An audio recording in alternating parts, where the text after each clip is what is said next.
असमानताएं हैं, ठीक है ना। क्या सिमिलैरिटी है और क्या डिससिमिलैरिटी। सिमिलैरिटी क्या है बताइए? कृषि पशुपालन दोनों में था, सेम है ना। एग्रीकल्चर और हस्बेंड्री कहते हैं ना, डोमेस्टिकेशन। हाँ डोमेस्टिकेशन या हस्बेंड्री कहते हैं ना पशुपालन, ठीक है ना। फिर बताइए क्या समानता है? दोनों में सिक्कों का ज्ञान नहीं था, है ना। दोनों सिक्कों का प्रचलन कहाँ था? तो क्या कहेंगे? एक्सचेंज ऑफ गुड्स दोनों में था, है कि नहीं? वस्तु विनिमय। हाँ सर उसको हिंदी में कीवर्ड को थोड़ा हिंदी में बोल दीजिएगा सर। कीवर्ड को हिंदी में बोल दीजिएगा।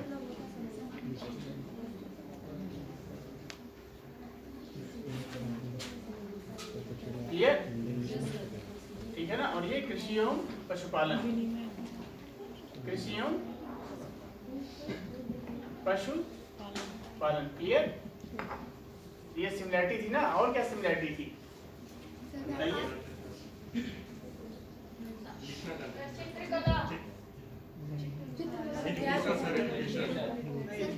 डिफरेंस है। और क्या समानता हो सकती है?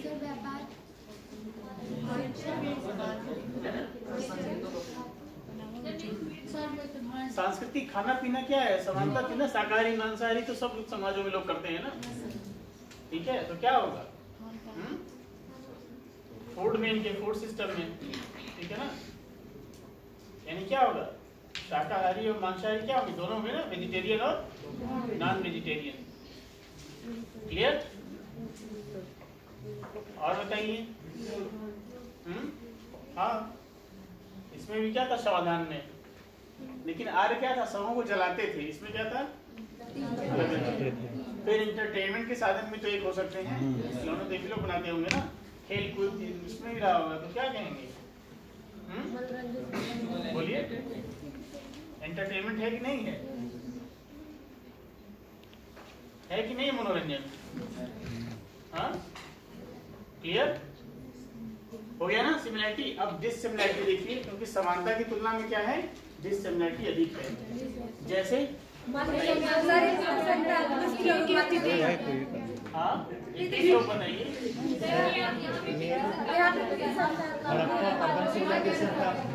क्या था? यहाँ पे हड़प्पा सभ्यता में लोहे का ज्ञान नहीं था, यहाँ पे लोहे का ज्ञान हो जाता है। वैदिक सभ्यता में अच्छा है लोहे का, लेकिन बाद में मत चल रहा है। सबसे मेन डिफरेंस और लोग बता ही नहीं रहे हैं। ग्रामीण सभ्यता में, ठीक है ना। अब जैसे मैंने क्या कहा, आर्यों की शिक्षा पद्धति क्या थी? मौखिक थी। वर्बल थे ना वो लोग, नहीं मौखिक रूप से बातचीत करते थे। और हड़प्पा में क्या था? लिखने का ज्ञान तो था उनको। तो क्या था? राइटिंग, यानी क्या? लेखन का ज्ञान किसको था? लेखन का ज्ञान हड़प्पा वाले को था, इनको नहीं था, सिंधु घाटी को। ठीक है। इनकी शिक्षा पद्धति क्या थी? मौखिक, वर्बल थी, ठीक है ना। और बताइए। ये क्या थे? वैदिक क्या थे? पितृसत्तात्मक क्या थे? पितृसत्तात्मक क्या थे? क्या बोलते हैं हिंदी में इसको? पितृसत्तात्मक, ठीक है। मतलब क्या? मतलब मेल डोमिनेटेड सोसाइटी, ठीक है ना। पुरुष प्रधान समाज, ठीक है ना। और बताइए। स्त्रियों की दशा सही नहीं थी सर। स्टार्टिंग में सही था, स्टार्टिंग में बहुत अच्छी दशा थी। ये जब संख्या थे शांतिप्रिय थे, एक अंतर हो गया। और बताइए। भगवान जो थे वो इंद्र थे और उसके पशुपति ये भी है ना। और वैदिक सभ्यता के संस्थापक आर्य थे, क्लियर ना। और इसमें क्या था? इसमें डिफरेंट थे, जैसे मेडिटेरेनियन भी थे, प्रोटोस्टलाइट भी थे। तो क्या हुआ? इसमें विविधता थी, उसमें क्या थी? एकरूपता थी, ठीक है ना। और बताइए। दक्षिण भारत में इसका विस्तार नहीं था वैदिक सभ्यता का। विंध्य पर्वत क्या होता है? दक्षिण भारत को जान है ना आपको, किसको कहते हैं? जी सर, वो डिवीजन, विंध्य पर्वत से डिवीजन होता है ना। क्लियर कैसे होता है? ये जो विंध्य पर्वत है ना, क्या होता है? इसका दक्षिण भारत कहलाता है, ठीक है ना। जब हम एंशिएंट में देखेंगे तो विंध्य से लेकर कृष्णा नदी तक का जो क्षेत्र है ना, इसको कहते हैं क्या? दक्षिणापद। क्या कहते हैं? दक्षिणापथ, दक्कन भी कहते हैं सर इसको। हाँ दक्कन भी कहते हैं, वेरी गुड। दक्षिणापथ या दक्कन भी कहते हैं, ठीक है ना। अब कृष्णा से लेकर ये क्या है बताइए, तुंगभद्रा तक का ये क्या है, कौन सी नदी है? तुंगभद्रा। इसको क्या कहते हैं? सुदूर दक्षिण। सुदूर दक्षिण, ठीक है ना। क्लियर? दक्षिण भारत के एंशिएंट में कैसे देखा जाता है? ये दक्कन कहा जाता है और ये सुदूर दक्षिण, ठीक है ना, ठीक है ना। कृष्णा से तुंगभद्रा तक का क्षेत्र, क्लियर। तो ये विंध्य पर्वत के दक्षिण में क्या थी? वैदिक सभ्यता का विस्तार नहीं था, वैदिक कल्चर क्या थी यहाँ पे नहीं थी, ठीक है ना। लेकिन हड़प्पा में पाया गया ना दैमाबाद, यहाँ था ना महाराष्ट्र में दैमाबाद, क्लियर। तो क्या कहेंगे कि वैदिक सभ्यता विंध्य पर्वत जो है ना, विंध्य की क्या है दक्षिण में नहीं जा पाई थी। लेकिन हड़प्पा सभ्यता क्या थी थी कि नहीं थी? जी सर। हड़प्पा सभ्यता यहाँ थी ना, क्लियर। अब देखिए, तो ये तो हो गया भौगोलिक क्षेत्र में अंतर हो गया, ठीक है ना। जियोग्राफिकल एरिया क्या है इनका ज्यादा बड़ा है ना, इनकी अपेक्षा, वैदिक की अपेक्षा इनका ज्यादा बड़ा हो गया ना दैमाबाद तक। तो क्या कहेंगे? भौगोलिक क्षेत्र यानी विस्तार, जियोग्राफिकल एक्सपेंशन कह सकते हैं ना, या भौगोलिक विस्तार, ठीक है ना। और बताइए अंतर। हाँ कह सकते हैं, क्योंकि लेटर क्या हुआ, पोस्ट वैदिक एरा में क्या हुआ, लोहे का ज्ञान हो गया ना। तो कह सकते हैं इनको कांसे का ज्ञान था, लोहे का ज्ञान था ही नहीं, हड़प्पा वालों को लोहे का ज्ञान नहीं था, ठीक है ना। फिर और अंतर बताइए। देखिए अगर टेक्नोलॉजी के दृष्टिकोण से देखेंगे तो कौन ज्यादा डेवलप थे? हड़प्पा के, तो हुआ ना। विज्ञान और तकनीक में क्या था, ज्यादा आगे थे वैदिक की अपेक्षा। और बताइए सर वो इंटरनल और एक्सटर्नल ट्रेड करते थे हड़प्पा, और ये जिसमें वो देखिए व्यापार वाणिज्य क्या था इनका ज्यादा अच्छा था, और इसमें आर्यों को उतना व्यापार वाणिज्य अच्छा नहीं था, ठीक है ना। तो क्या कहेंगे, ये 5-7 अंतर हो गए, क्लियर। हाँ तो प्रारंभिक कार्य क्या थे, जो बाहर से आए तो थोड़े थोड़े समूहों में आए, तो क्या था, एक जगह अपना टेंट टूंट गाड़े ना, फिर दूसरी जगह चले जाते थे। तो वो कैसा जीवन, पेस्टोरल कहा था ना उसको, जीवन था उनका, ठीक है ना, कबीलाई था उनका जीवन, एक स्थान से छोड़ के दूसरे स्थान पे चले जाते थे। तो भारत में ऐसा नहीं था कि एकाएक सब आ गए, क्या हुआ, कई समूहों में आए वो हमारे लोग, क्या था कई ग्रुपों में आए, जैसे 10 लोग मिलकर चलो वहाँ चलते हैं, तो ऐसे चल दिए भारत की तरफ। और देखिए ध्यान दीजिए, क्योंकि उनको कैसे आएंगे, यहाँ तो हिमालय पर्वत है, यहाँ क्या है, यहाँ क्या है, अरब सागर है ना, तो आएंगे कैसे, एक ही रास्ता है, कौन सा रास्ता है, और यहीं से सारे आक्रमणकारी है। हिंदुकुश पर्वत, ये क्या है, खैबर दर्रा है ना, खैबर दर्रा है ना, तो यहाँ से कौन आए, कुषाण, भूर, तुर्क, मुगल, सब कितने हैं, सब यहीं से आए, कोई भी यहाँ से नहीं है, यहीं से आए। वो तो जब पुर्तगाली आए तब ना वास्को डी गामा ने खोजा समुद्र मार्ग यहाँ से, 1498, हाँ तो वो बहुत बाद में ज्ञान हुआ, ठीक है ना। उसके पहले क्या था, यही एक रास्ता था, ठीक है ना। जो पर्वतों में दर्रे होते हैं ना, एक रास्ता होता है ना पतला संगम, उसी से होकर ये लोग आए।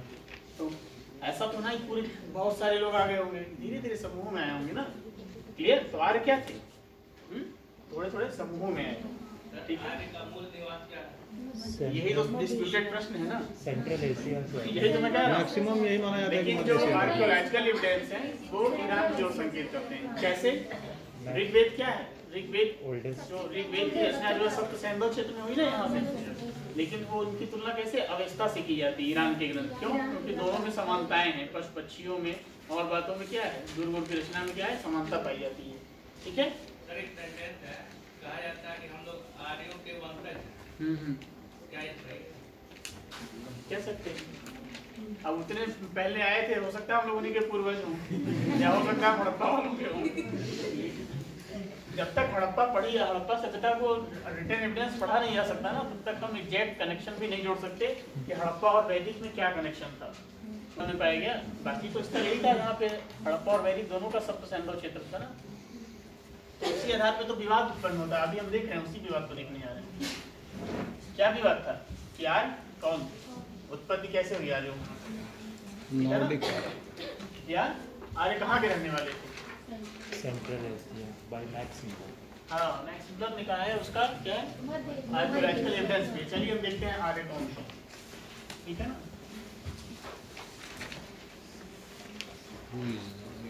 देखिए आर्य कौन थे। तो कई लोग देखिए इसमें दो ही मत है ना, एक मत क्या कहेगा कि सेंट्रल एशिया फॉरेन ओरिजिन का बोल बताएगा नहीं बताएगा, एक क्या कहेगा विदेशी बताएगा ना, और एक क्या कहेगा देशी बताएगा, है कि नहीं, है ना, दो ही मत तो होंगे, फॉरेन और इंडिजिनस देशी, ठीक है ना। तो विदेशी मत कौन कहेगा, बहुत लोग हैं, भारतीय भी हैं, जैसे बाल गंगाधर तिलक हैं, उनकी पुस्तक है the Arctic home of Aryans. उन्होंने क्या कहा उत्तरी ध्रुव को किस आधार पर बताया, भौगोलिक विशेषताओं पे। उत्तरी ध्रुव पे क्या है 6 महीने का दिन 6 महीने की रात, उस आधार पर उन्होंने क्या कहा, क्या कहा। और उस पुस्तक की रचना उन्होंने कब की थी, जब वो जेल में बंद थे तब 1908 में वो जेल में बंद हो गए थे ना। गीता राज से भी उन्होंने उसी समय लिखा। हाँ जेल का तो नाम मुझे नहीं याद है फैक्ट, लेकिन ये था कि जेल में बंद थे तो उन्होंने रचना की थी आर्कटिक होम ऑफ आर्यंस, ठीक है ना। तो ये जैसे क्या हुआ, बाल गंगाधर तिलक क्या बोली, तिलक ने क्या बोला, क्या बोला इन्होंने उत्तरी ध्रुव, ठीक है ना। और बताइए विलियम जोन्स है ना, विलियम जोन्स ने क्या कहा यूरोप को, ठीक है ना। और बताइए कुछ लोग जर्मनी को बताते हैं, नाम मत याद रखिए, कुछ लोग जर्मनी को बताते हैं, ठीक है ना, कुछ लोग हंगरी को बताएंगे, ठीक है ना। ऐसे ऐसे अलग अलग मत हैं। अब देखिए इसका आधार क्या है।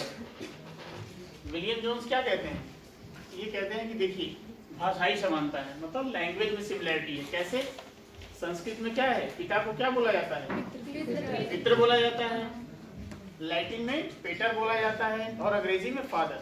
तो ये कहते हैं तीनों शब्द क्या है, मिलते जुलते हैं।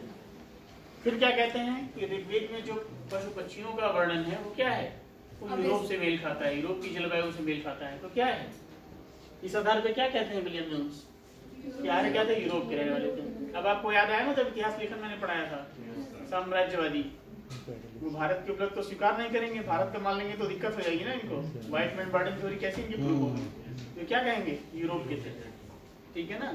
ऐसे ही कुछ लोग जर्मनी को बताते हैं, कहते हैं कि जो आर्य थे वो भूरे बालों वाले थे और जर्मनी के लोग भी क्या थे, ब्राउन बालों।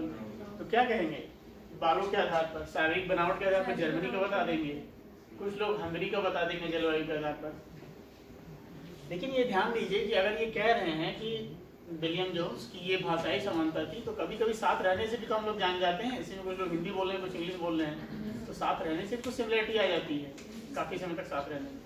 दूसरी बात ये कि ऋग्वेद जो है क्या है, दुनिया का सबसे प्राचीनतम ग्रंथ है, ठीक है ना। बाइबल की रचना तो बहुत बाद में हुई, तो फिर तो हम कह नहीं सकते ना कि ऋग्वेद, कैसे आप कह रहे हैं कि जो ऋग्वेद में उल्लेख है वही उल्लेख उसमें भी है, तो इसका मान्य मत खंडित हो जाता है, ठीक है ना, क्लियर। उसके बाद क्या है, जर्मनी की बात तो नहीं मानी जा सकती ना कि बालों के आधार पर कैसे आप कह सकते हैं, शारीरिक बनावट में तो अलग अलग हो सकते हैं, किसी के काले बाल हो सकते हैं, किसी के सफेद भी हो जाते हैं बचपन से ही, तो बालों के आधार पर तो हम नहीं कह सकते, ठीक है ना। फिर क्या आएगा बताइए, फिर क्या आएगा, देशी उत्पत्ति का मतलब, देशी में क्या है, बहुत लोग हैं, हाँ उसको हम चर्चा करेंगे, पहले हम कुछ देशी मतों को भी देख लेना जो भारत की बताते हैं। जैसे कौन है, दयानंद सानी का कोई मत नहीं इसमें, अविनाश चंद्र दास हैं और भी लोग हैं, नाम मत याद रखिए ना, बस एक विकास नाम याद रख लीजिए, ज्यादा जरूरत नहीं है फैक्ट रखने की। देशी उत्पत्ति में क्या कहेंगे, मैंने आपको बताया ना सप्त सैंधव क्षेत्र है ना, कौन सा था सप्त सैंधव क्षेत्र बताइए, पंजाब का क्षेत्र, ये है ना, ये क्षेत्र ये क्या था, सिंध नदी वाला क्षेत्र, ये पूरा यानी क्या पाकिस्तान का क्षेत्र और कश्मीर हो गया, ये क्षेत्र पंजाब, ये क्या है, ये सब क्षेत्र क्या सप्त सैंधव प्रदेश। तो ये क्या कहते हैं देशी उत्पत्ति में, देखिए भाई हड़प्पा सभ्यता के लोग कहाँ थे, यहीं थे, वैदिक सभ्यता के लोग कहाँ थे, यहीं थे। तो ऐसा कैसे हो गया, ये कहते हैं यहीं के पूर्वज थे, हड़प्पा के लोग ही क्या थे, पूर्वज थे, आर्य कहीं बाहर से नहीं आए, यहीं के रहने वाले थे, सप्त सैंधव क्षेत्र के भी रहने वाले थे। और ऋग्वेद की रचना कहाँ हुई, सप्त सैंधव क्षेत्र में। तो ये लोग क्या कहते हैं, आर्य कहाँ के थे, यहीं के मूल निवासी थे, ठीक है ना। कहीं भारत में ऐसा क्यों नहीं हुआ? अगर यहाँ थे तो यहाँ भी तो आ सकते थे, यहाँ क्यों नहीं है? ठीक है ना, उनके लिए उपयोगी नहीं रहा होगा, ठीक है, कह सकते हैं। लेकिन आगे दक्षिण भारत में आर्य संस्कृति का प्रवेश कब हुआ? संगम एज में हुआ ना, अगस्त ऋषि लेके गए थे ना। तो ऐसा क्यों हुआ? ना बाद में क्यों हुआ? एक साथ होना चाहिए ना पूरे भारत का आर्यीकरण। फिर एक अंतर क्यों? अगर यहाँ पॉपुलेशन भी कम हो रहा होगा, ठीक है, अगर आज यहीं के मूल निवासी थे तो इतना डिफरेंस क्यों? हड़प्पा सभ्यता नगरी आप ग्रामीण कैसे हो गए? ये भी तो प्रश्न उठता है। अगर यहीं के आप रहने वाले थे तो क्या हड़प्पा से आपने ग्रहण नहीं किया होगा? फिर आप कहाँ कैसे ग्रामीण हो गए? कैसे आपकी लेखन शैली चली गई? जाहिर सी बात है कि डिसिमिलरिटी रही होगी ना, आप कहीं और के थे। तो ये विवाद उत्पन्न होता है इस मत पर, ठीक है ना। लेकिन हमको क्या करना है? हमको प्रूफ, इतिहास क्या है? एंशिएंट हिस्ट्री, साहित्य भी और साथ साथ पुरातत्व भी उसे प्रूव करे। तो फिर किसका अभी तक का मान्य मत क्या है? मैक्स मुलर का। किसका है? मैक्स मुलर का। ये क्या कहते हैं कि आर्य कहाँ से आए? मध्य एशिया से, मिडिल एशिया ना, central central Asia, central Asia, ठीक है ना। इनका क्या कहना है? ईरान से ना। और इसका क्या है? आर्कियोलॉजिकल एविडेंस भी है। मैंने क्या बताया था सोर्सेज में? बोगस कोई अभिलेख है ना, कौन सा अभिलेख है? इसमें क्या था बताइए? 4 देवताओं का नाम है। इंद्र का नाम है ना, वरुण का नाम है ना। ये कौन है? वैदिक देवता ही तो है, मित्र और नासक। ये क्या है? नासक भी देवता हैं, बहुत देवता है, 33 कुल देवता को नाम हम कितना याद रखेंगे? जो महत्वपूर्ण है उतनी नहीं है। इंद्र, वरुण और क्या है? अग्नि। जब हम ऋग्वेदिक पढ़ाएंगे तो उसमें क्लियर। तो क्या हुआ? आर्कियोलॉजिकल एविडेंस भी क्या है? प्रूव कर रहे हैं ना, प्रूव कर रहे हैं, नहीं कर रहे हैं? बोगस कोई प्राचीनतम अभिलेख, इंद्र, वरुण, मित्र, नासक का अभिलेख।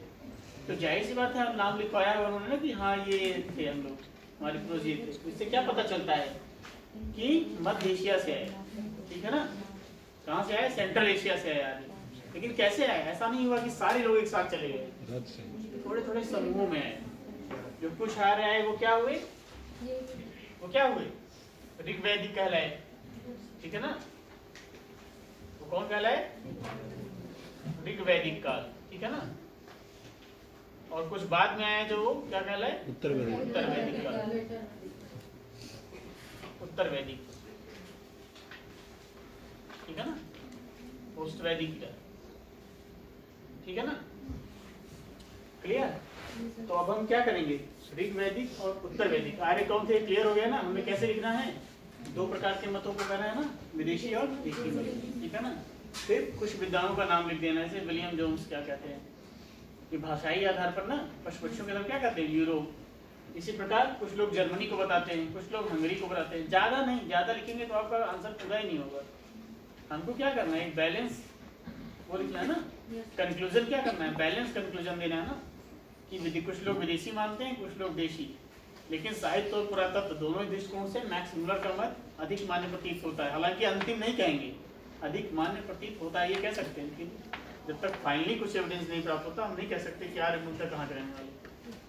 लेकिन आर्कियोलॉजिकल एविडेंस क्या कहता है? आर्कियोलॉजिकल एविडेंस क्या कहता है? ये मध्य एशिया के रहने वाले थे, ईरान से, ठीक है ना। क्लियर? तो हम क्या देखेंगे? ऋग्वैदिक क्या पॉलिटिकल था, क्या सोशल था, क्या इकोनॉमिक था और क्या कल्चरल था, ठीक है ना। इतना समझ में आया सबको ना?